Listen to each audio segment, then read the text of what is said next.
একটা সময় আমরা দেখতাম আমাদের মা বোনেরা, আমাদের মুরব্বীরা, দাদি এবং নানিরা, তারা সকালবেলা ঘুম থেকে উঠে ফজরের নামাজটা আদায় করে তারা গুনগুন গুনগুন করে কোরআন শরীফ পড়তো, ঠিক কিনা বলো?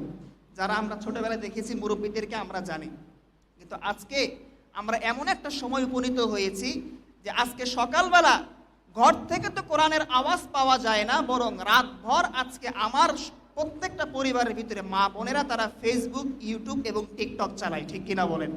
অনেক স্বামী এমন আছে যে সকালবেলা তার স্ত্রী ঘুম থেকে না ওঠার কারণে স্ত্রীর হাতে নাস্তা পর্যন্ত খেতে পারে না। এরকম স্বামী আজকে আছে না নাই? অনেক আছে। তো সুতরাং কোরআনকে যখন মানুষ ছেড়ে দিয়েছে, অটোমেটিক আল্লাহ পাক রব্বুল আলামিন আমাদের সমাজ থেকে এবং দেশ থেকে আল্লাহ পাক শান্তিকে উঠিয়ে নিয়েছে। কথা কি বোঝা আসছে? এজন্য আমরা কি কোরআনকে পড়বো না কোরআন ছাড়বো? কোনটা?